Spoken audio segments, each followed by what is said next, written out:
See those obstacles in the departure path? See that short runway? Well, this is why pilots practice short-field takeoffs, and now you'll get a chance to practice one yourself. Let's run through an abbreviated takeoff checklist and prepare the airplane for a short-field departure.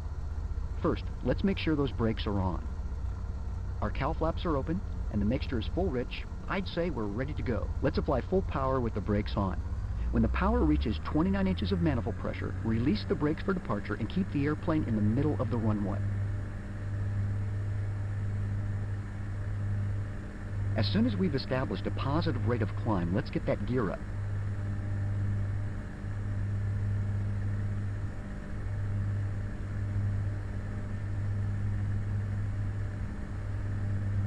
There's 85 knots. Rotate to a best angle of climb pitch of 18 degrees nose up and climb at 92 knots, the best angle of climb speed.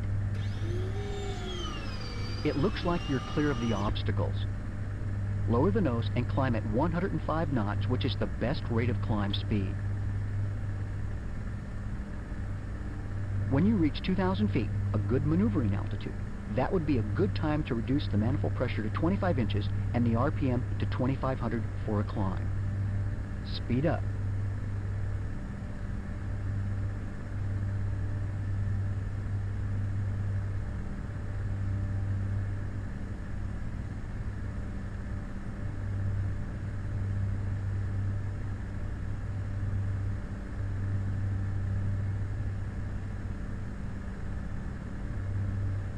Okay, continue climbing at 105 knots to 2,500 feet.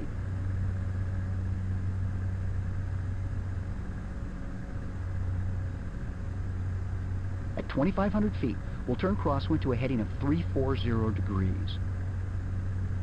Let's use 20 degrees of bank for all our maneuvers.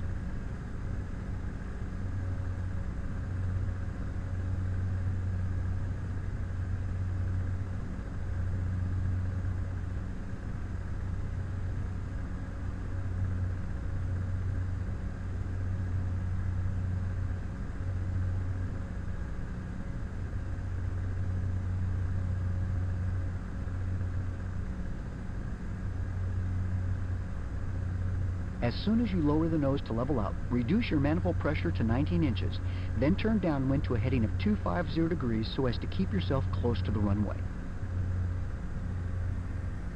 You're coming up on 3,500 feet, so let's begin the level out.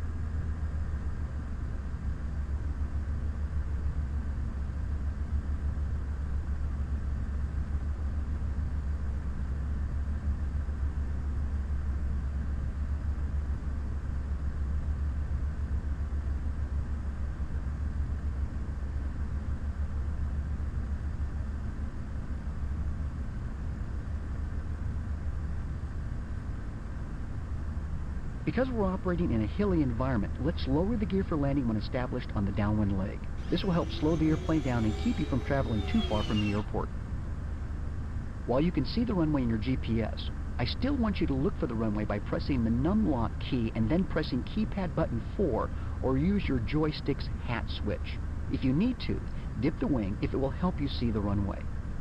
Let's slow the airplane down in preparation for lowering flaps when we're abeam or even with the runway threshold. Begin by reducing your power to 15 inches and holding 3,500 feet. Let the airplane slow down to 110 knots. Add enough power to hold 110 knots at 3,500 feet, which will be about 18 inches of manifold pressure. As long as our speed is below 152 knots, we can add approach flaps. So let's do that when you are abeam the runway. Make sure you hold 3,500 feet. I want you to continue on the downwind leg until the runway is 45 degrees behind the left wing. Use your keypad or hat switch to look out the rear left window to find the runway. Feel free to use your GPS moving map to help determine this position too. When you're in position, turn base leg to a heading of 160 degrees. Because there are hills out there, I want you to hold altitude until you are established on the base leg.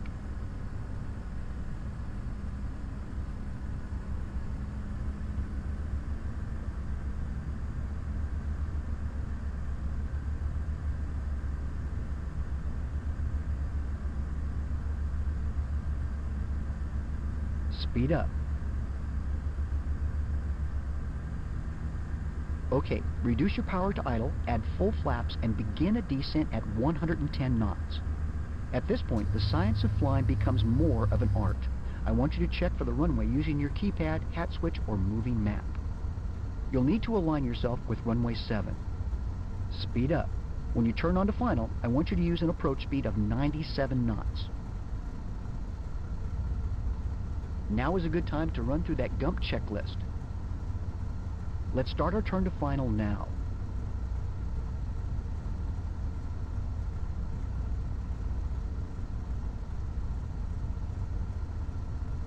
Slow down.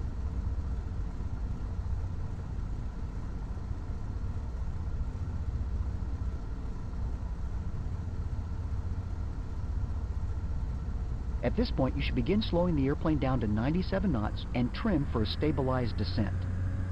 Slow down. Speed up. At this point, you want to pitch to maintain 97 knots and adjust your power to control your glide path. Speed up. Your objective is to clear the terrain on the approach and put the airplane down on the beginning of the runway. Slow down.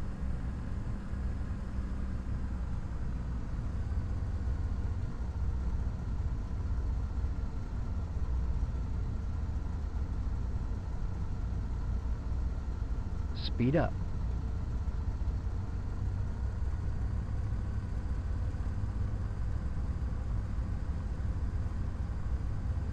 Slow down.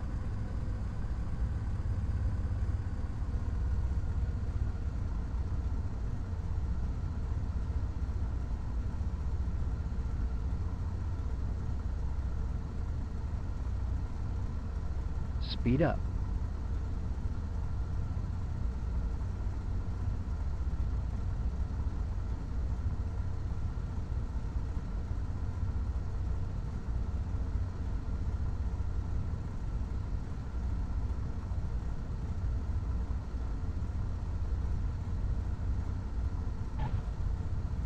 Reduce any power that's still applied and use maximum braking to slow this airplane down.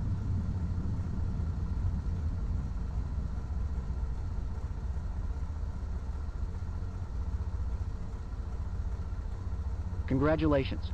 You've just made a great short field landing. You deserve a prize. Guess what? Come into the flight school because I've got a sweater for you. Yep, it's a cashmere sweater.